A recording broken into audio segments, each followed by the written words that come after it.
Hello, everyone. I'm John Miller. I am the director of the Sino-American Family Therapy Institute, and I'm honored to be here today to talk to the Asian Academy of Family Therapy in our virtual conference.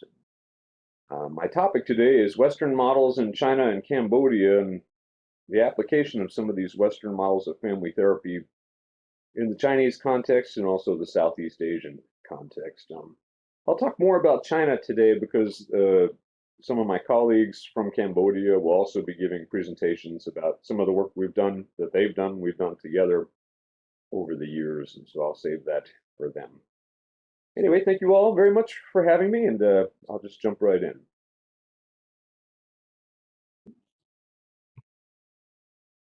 So, as many of you know, contemporary family therapy, and one way of thinking about it, it's originated in the West, but is being exported throughout the Eastern world. And for me specifically, I've been interested in China. I've been coming here about 16 years at the invitation of the Chinese scholars that we started working with about 2005. And family therapy at the time was just opening up at about that time. And of all the mental health disciplines that were available in the Chinese context, it turned out that family therapy was one of the most popular ones for reasons that make sense, and I'll talk about later with regard to this cultural fit. But anyway, family therapy has sort of taken off in this context and largely borrowed from the methods from Western cultures. But we had to think about, and I'm going to talk about in a minute, various ways to enter well, I would call it, which is when one culture tradition enters into another. Just like in therapy, it's very, I think, a fundamental idea to any therapist's position. When you enter a family system, you're always trying to adapt what your cultural beliefs are to theirs in a way that is most helpful to them. So this was also the same for us, the American scholars working with the Chinese scholars to train students and carry out family therapy in a meaningful way without losing something along the way. So I'll talk about this in a minute. There have been many initiatives to collaborate between East and West since I've been here that I have seen in a very wonderful sort of collaborations.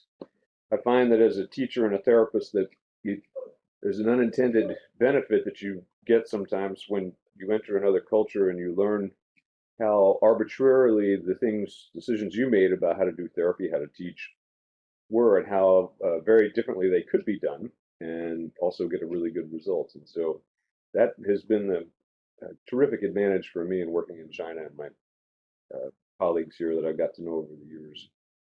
We had to ask the question when we did this, though, what is the appropriate ethos for this sort of what I would call the exporting of models from one culture to the other? And then I'll talk about this in a minute about our sort of three principles we look at every time we do that. And also, what should the supervisor be thinking of? Supervisors, many of the supervisors we have are from the United States, and of course not indigenous to China. And so, what sort of principles do we have to have there to avoid unintentionally doing harm, perhaps, or at least not being useful? So we had to ask the question is what meaningful parts of the Western traditions of family therapy could be translated without much modification, and what was maybe uniquely unique about the culture, so much so that you couldn't meaningfully transport or transplant the models of Western culture. Let me back up one. This is a question I ask training therapists in the United States, also in China. At first day of class, lecture number 1, I ask, why did you become a family therapist? Why did you become a therapist at all? And I think if you ask yourself that question, you'll probably, most of you would come up with the answer that I get from most of my students, which is I became a family therapist or a therapist to help people, And that was probably my answer when I was a student. And so this sort of leads into this a little bit. I often get asked, why do I work in China? What drew me to that? And this was my answer about why I became a therapist, because I wanted to help people. And here's something to consider. This map sort of sums it up, I think.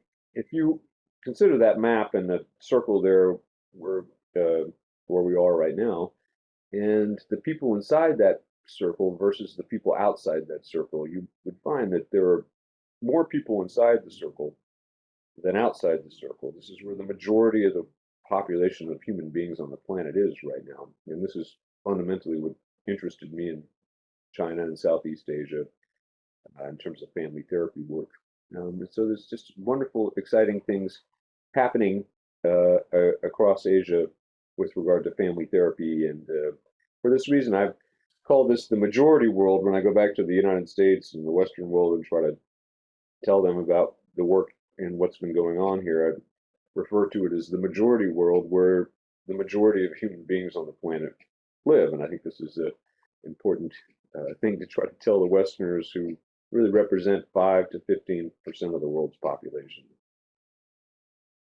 I have to thank a few associations that have helped us over the years, specifically the Fulbright.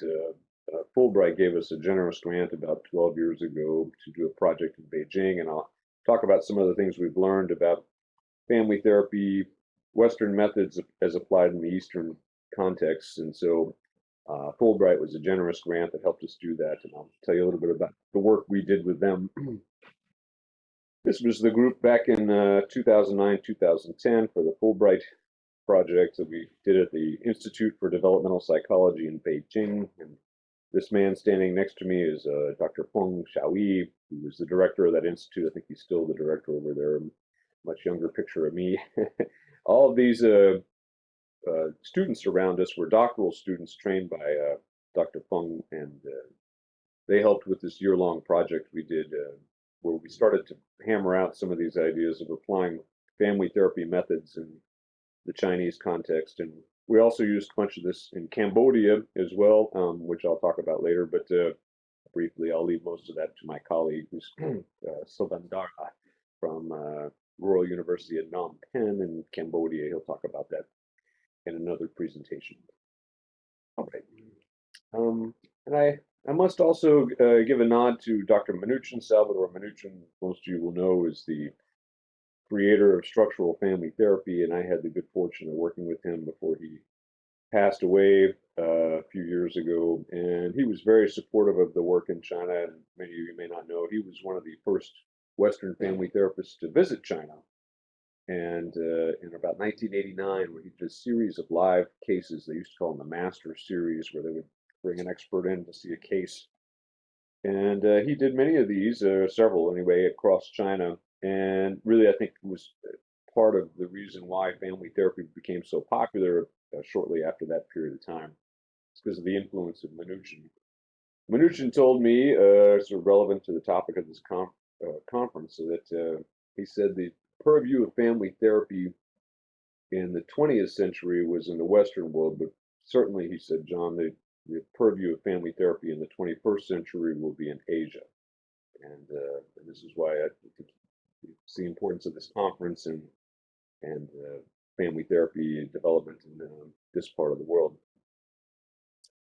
All right, well, one thing I thought I should talk about whenever you enter a new context is what are uniquely are the dilemmas going on in that cultural situation, and what are the unique mental health needs in the Chinese context. And so we can't assume that it's the same all over the world. I'll tell you about some that we have noticed.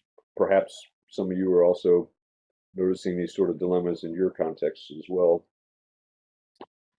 One thing we did in the Beijing study was to ask people off the street, actually, who really didn't have a clear concept of the term therapy, which didn't really exist in the way we apply it in the West. So we had to sort of communicate what that was. And we said, if people went to therapy, you know, sort of folks off the street, what is the most common sort of reason you think people would go? And most of the Western world, the answer you would get would be depression. Depression is the leading mental health concern in the Western world. We got a different answer in China. Universally, this was the most popular answer that we would get is pressure. The idea we had about that was this is fundamentally a cultural difference, where the Americans tend to think of themselves as individuals belonging to a group, but individuals within that group. So problems emanate from the inside out, where in the Chinese context, where it's more a collectivist situation, I think people see themselves as a group first, and they happen to be an individual within the group. So therefore, they're not focused so much on the individual, but on the group. And so they're just a member of that group. So pressure is from the outside in, when you think of it from that point of view. So it was a sort of interesting finding of that study. Other unique problems in the Chinese context relative to family therapy are what we call the 4-2-1 dilemma. Many people, my Chinese colleagues, have written about this, but essentially what's going on here is that for the only child policy, families typically would try to have as many children as they could. Children, of course, in agrarian societies are a family's wealth, essentially. So the grandparents in this picture would have many, many siblings, and the requirement to take care of the parents is largely saddled by the children they have. The children are responsible to look after parents. In the United States, there's a social security system. You pay into it all your life, and when you get old, that's what takes care of you. But in China, in the Chinese context, and much of Asia, I've observed is there is no social security system like in the United States. The obligation to take care of elderly people falls upon the children.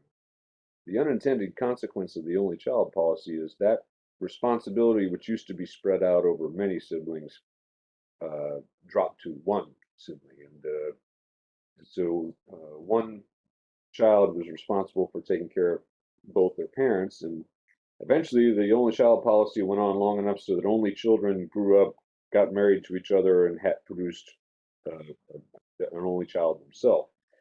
So now, as this picture sort of demonstrates, the responsibility to take care of 4 grandparents and 2 parents falls to one child. This child here is the average 17 to 20-something-year-old child in the Chinese context. And I think this intermingles with the idea of pressure as a fundamental problem here.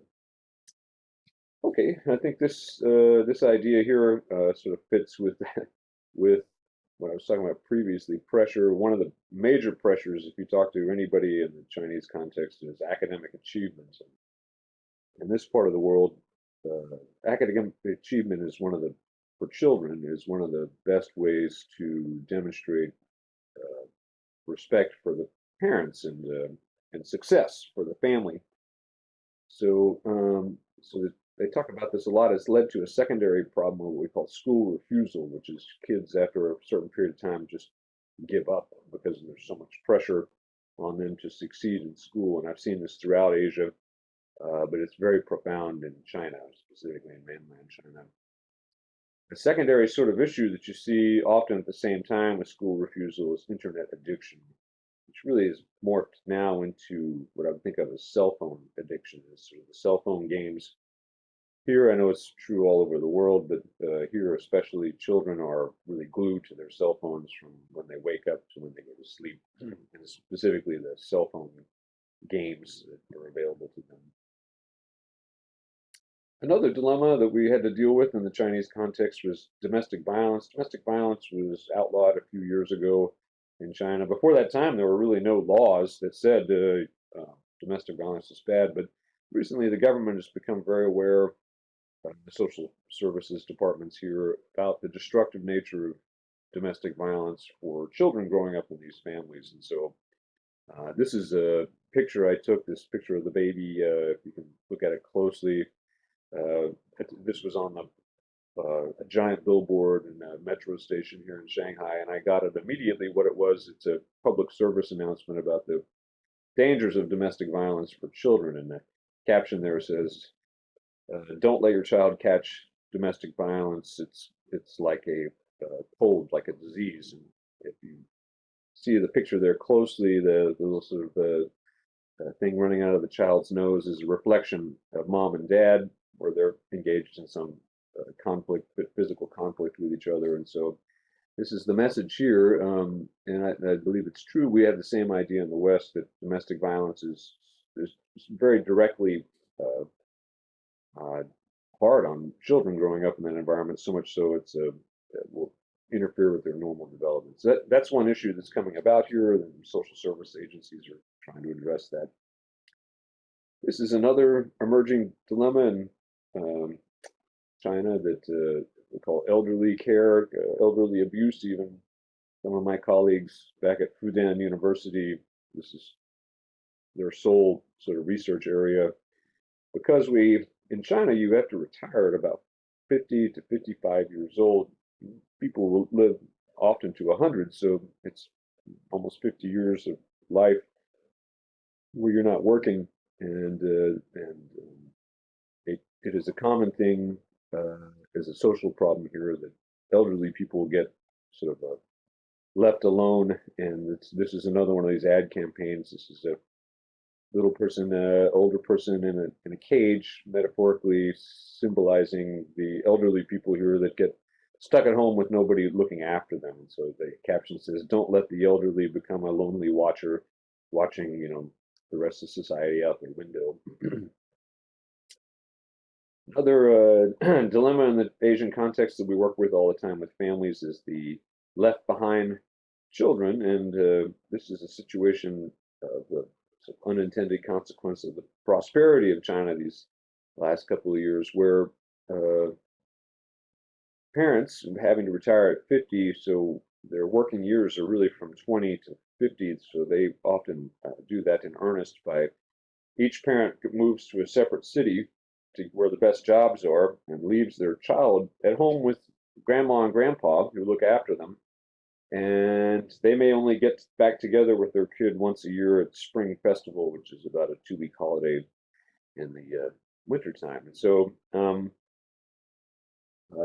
the sociological effects of that family dynamic for the Chinese family is unknown yet. If you think of sort of attachment theory ideas, there's a concern that these parents who really have only seen their children once a year for several years are going to come back when the child's around 17 to try to claim them from grandmother and grandfather who have largely raised them. And there might be it's predicted that there's going to be a great conflict there in the culture, is those kids really don't have a strong bond with their parents because they're the left behind situation. So here's a family therapy pop quiz that I give to many of my Western friends. I'm sure many of you can read a genogram, and so I show them this genogram, and in the Western world, I would show this, and most people could understand the situation, but we really wouldn't understand what it was. And so, but in this part of the world, in China, even lay people, if I show them this, they know immediately what it is because it's such a common family dilemma here. The Chinese call it a po shi wen ti, which means the mother-in-law problem. And so this is a typical family situation where a young couple gets married, they move in with the husband's parents, and the husband and the grandfather are still off working outside the home, leaving grandmother or mother-in-law and daughter-in-law together with the child, and this leads to conflict in the family. And so we've been studying at the Institute here for the last couple of years the Po-Shi-Wen-Ti situation, this mother-in-law, daughter-in-law conflict, because it's so common in family therapy. And what is it that we've been curious about is what are the types of family situations where if they handle it well, what is it that they do? And there's a couple principles we've figured out that go along with how people handle this sort of thing well. And so we're writing that up in a paper here soon. So interesting idea. So this is the mother-in-law, daughter-in-law dilemma. Well, final thing I try to hold on to in my head as I conduct supervision and do family therapy in China is the danger of sort of a single story. I would call it the danger of the single story of China. And this is a common sort of stereotype thing to do that I think people do all the time. But for my Western colleagues, especially, I try to re-educate them with the idea that where they usually have an idea that China is one almost a monolithic culture defined by one sort of thing. It's actually not true. It's the same thing in the United States. If you were to go to the United States, you wouldn't see it as one culture. It's really a rich tapestry of many different cultures that are interlaced with one another. And so here in China, there's at least 56 different ethnicity groups with 129 different dialects. Many of them can't really meaningfully communicate with each other. They don't understand each other. So that's how diverse the Chinese context is these days. So I try to educate people about that.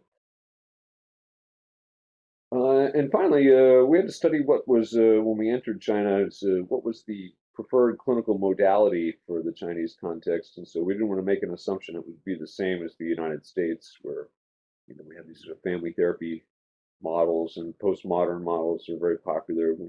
We surveyed the populace to ask them what type of model of therapy, what sort of characteristic of therapy would they prefer, expert versus more non-expert humanistic, or directive versus non-directive, or um, brief versus long-term, or intrapsychic versus family-based, and so on. And we got a very clear answer from the populace that the Chinese culture generally prefers an expert-based, therapist is expert, family-based model, brief and time-effective, and more directive in terms of the therapist interventions. So this sort of fit the Chinese culture's version of what the medical care is often like here. So I think that's where that came from.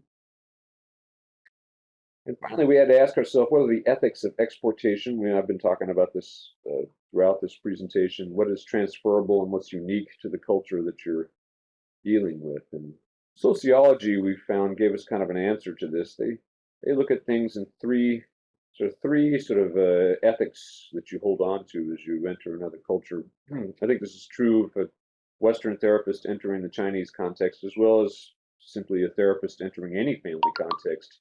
What is it that is universal? Is the first one there? What's universal? In other words, what can meaningfully be transferred from one culture to another without really costing much, versus what's essential or indigenous to a society? What's unique to them that that is essential to the culture? And finally, what is imperialistic? That if you bring it in, it's almost like colonialism, that it might produce some unintended consequences for the culture that you're dealing with. So these three ideas we hold on to: what's universal, what's essential, and what's potentially imperialistic of us to bring in. And we're constantly kind of guarding each of those ideas, guarding against imperialism specifically. This is an interesting sort of connection to that. Confucius and Socrates had the same idea, essentially, with what counts as knowledge, which is to know that you know what you know, and know what it is you don't know. And that's knowledge. And Socrates had the same idea. And we had to have this idea. I thought it was so interesting that both the iconic philosopher of the West and iconic philosopher of the East actually had the same idea. Almost maybe it's an example of universalism of ideas. But we had to know what it was we knew about Chinese culture, and know what it is we didn't know when we started doing interventions. And I'll tell you in a minute about a supervision method that we came up with that capitalized on what I would think of as the wisdom of the crowd, which is not trying to come in as the imperialist supervisor to tell another culture how to live their life or conduct their therapy, but capitalize on the wisdom of the people that are already in the room, the Chinese young scholars and therapists who we were training in supervision about how to conduct therapy. And so I'll share with you that model that we came up with over the last 16 years or so. Generally, these are ideas we hold on to both when we went to Cambodia. I first started going there about 16 years ago with Dr. Jason Platt, who was a sort of famous fellow. He's down in Mexico City, and he and I did a lot of this work internationally. And these are the principles we try to teach students and other faculty when we go and enter these other cultures. And one is to maintain a sense of optimism. In Cambodia specifically, which is a very poor country, it's easy to get overwhelmed. And to do the second point here, which is to provide more help than is asked for. And this, while it seems like a good idea, perhaps initially, you can actually do some damage by providing more help that's being asked for, because you sort of enfeeble the people you're trying to help by, like, say, for instance, simply giving money doesn't always actually help the people you're giving it to, because it makes them dependent on the thing you're giving, and so you have to guard against these unintended consequences. And finally, we had to come up with strategies that were sustainable, that it's a sort of poor idea just to fly into a culture, give an intervention, and then but not do it in such a way that they could carry it out sustainably on their own after you leave. And so I expect Sobandara from the Royal University in Phnom Penh in Cambodia is going to talk about a little bit of that in his presentation. They've been very good about this when they train their students. Other sort of ideas is that we thought about entering well in other cultures, a constant position of humility and curiosity versus trying to, whatever the opposite of that is, telling other people what we think is best, but they don't think so. And so it's just a general, I think generally as a therapist, most of us have that sort of idea when we enter another culture, you know, how to be humble, be curious. Other is to avoid focusing on what's wrong.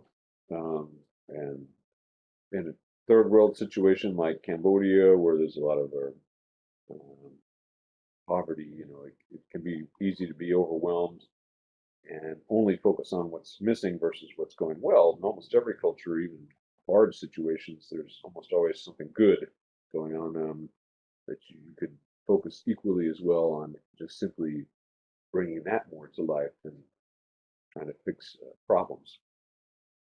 Finally, another idea here is that it's important to have a place simply for people to tell their stories. You can't underestimate how important that is in Cambodia, especially where there's a history of civil war and a lot of trauma that's not talked about.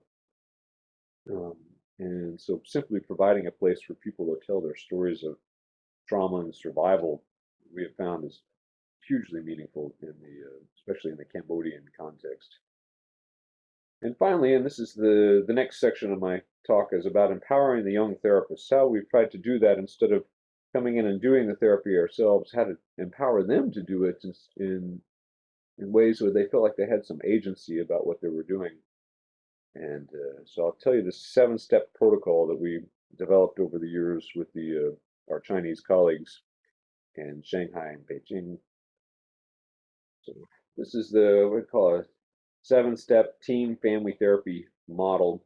And we just wrote it up in a book on single session family therapy consultations, as well as it's coming out in another book on international family therapy that Dr. Catherine Hertlein is editing about family therapy all over the world. So we had the dilemma of how to train students in a live supervision format so that to empower them and us as Western supervisors. Of course, there's Chinese supervisors too, but these Western methods, but how to do it in such a way to really capitalize on the group. And China here, they do a very good thing of, as a group, this group mentality, gathering around a problem. And so an example of that might be, and probably many of you know this or have some version in your own cultures, that here, as opposed to the West, maybe there's something that happens like a traffic accident you might find in the West that people walk away. It's sort of an individual orientation. That's their problem, not my problem. Where I've noticed here in China, it's like a problem generated in a public space. Often people will gather around it in a way to try to solve it. And so we try to take that idea and put it into therapy too, using a team practice idea, developed it initially at the Mental Research Institute and carried on further by people like the Milan group from Milan, Italy, that were sort of following the MRI's tradition of that. So we did an amalgam of that over a 3-hour consultation period. We found it took that long to carry out all 7 steps. We have about 20 therapists we do this with, and several supervisors, where we do live therapy consultations with the team using these 7 steps over a 3-hour period. We meet at least once a month. And we've been seeing families for 6, 7 years now. And tell you what come up with.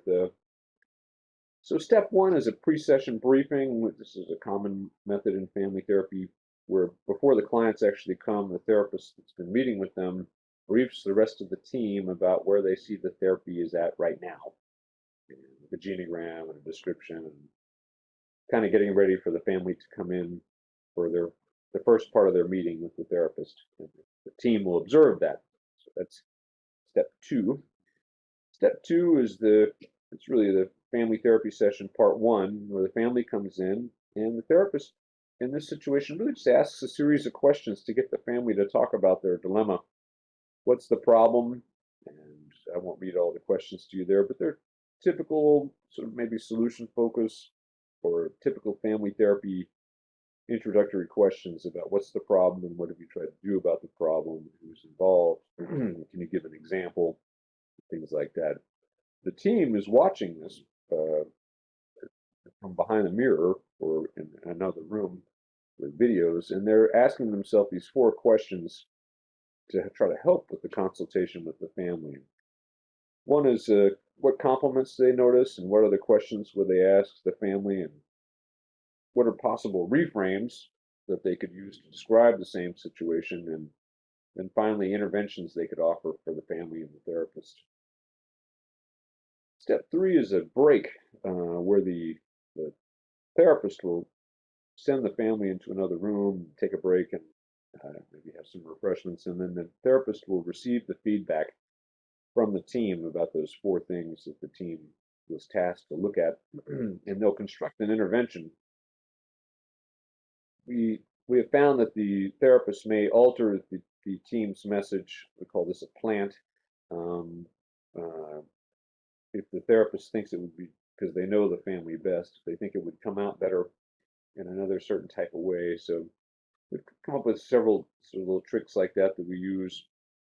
Anyway, and then we try to take that message back into the clients in the next step, which is step four. I'll explain in a minute here. In step four, we we take the team, really out of the 20 or so observing therapists, the lead therapist will pick five of them, and the supervisor will go in also to go in and meet with the family directly. And it's a unique method that came about after working with Dr. Wendell Ray, who was the director of the Mental Research Institute, and it's a way to use sort of a reflecting team. Tom Anderson had this idea, but we do it right in front of the family, and here's how we might describe it to the family. We tell the family that we have ideas that we want to share with them, but all we know is the last 30 minutes, so we might get more wrong than right. But we want them to know all of our ideas, and so some will be meaningful, some won't. Just ignore the ones that are not. And to preserve what would be a natural conversation that we would have with your therapist, we'll ask you, the family, to pretend there's an invisible wall between us, and you can see and hear us as we talk about what we just observed, but you can't pretend like you're not in the room to preserve a natural conversation. And after we do that for about 10 minutes or so, we'll leave, and your therapist will ask you what stood out for you from what you heard us talking. We call this a metalogue because I think an important shift happens when we do this sort of talking about the family and their presence, about not the content of what they're doing, but about the process by which they're doing it. And this introduces what I would call second level or second order thinking. Instead of just thinking about what I'm doing, I think about how I'm doing things. And the family almost always, I find, has a more complicated and richer idea of their situation after the team does this sort of feedback to them, this sort of second order thinking that we call a metalogue. Got that term from Gregory Bateson. All right. So after the team does that and they talk about what they observed in the family and possible interventions, the therapist will ask the family what stood out for them. The therapist will lower, the supervisor will lower this invisible wall and leave, and the family will then be talked to by the main therapist, who will notice what stood out for them, what was meaningful, and then maybe help construct an intervention that they take home. And based on what stood out for them, I find the team in this way is almost like the old psychology version of a projective test, where you show many random things to somebody, and then they pick one that is specifically meaningful to them, and this kind of is information to you as the therapist about what is meaningful to them, and is just like a typical projection test would be. All right, and then finally, sort of with a nod towards the supervision aspects of uh, this intervention that we've come up with, we've developed an appreciative inquiry interview. This is from a social science methodology called appreciative inquiry, where I go in as the supervisor, or one of the other supervisors goes in with the family, and the therapist leaves the room and goes behind the mirror and watches this interview. We tell them this, that your therapist is watching, but we want to ask feedback from you as the family that has been dealing with this therapist about what you appreciate about them as a therapist and what they did to help you. And finally, what are any advice that you would give them as we're all trying to get better? We have found this is especially useful in the Chinese context, maybe all over in any context, but that the clients especially like, for one thing, meeting the supervisor, maybe out of a sense of hierarchy, I don't know, but and the idea that the supervisor is asking for the advice from the family about how best to train the therapist involved. And we almost every family we work with, every family has really appreciated being asked, and often say very straightforward, useful things for the therapist who is, training with us. So we found that like a very useful final step. And then finally, actually, the last step is the family goes home, and we have a small meeting with the therapist based on all that information. What happened with the clients? What happened with the team? What happened with the appreciative inquiry? And any kind of final supervisory messages for the therapist and the entire team about what to take home meaningfully and what might happen in the future for the family if they were to come back. So this is our 7-step protocol. Just thought I would introduce it to you. We've been doing it for many years, and we've found the advantages of it is that it's making use of the wisdom of the Chinese students and other supervisors that are in the room and opening up to their ideas of what would fit best for the culture and for the families we're trying to help with here. So finally, as if to show you a few pictures here, I meant to talk more about Cambodia. These are some of the pictures of our exchanges to Cambodia. We take both Western students and teachers of family therapy to Cambodia for intercultural exchanges, as well as Chinese delegations have been to Cambodia for many years that we've sort of put together through the Institute. And we found also within Asia that there's meaningful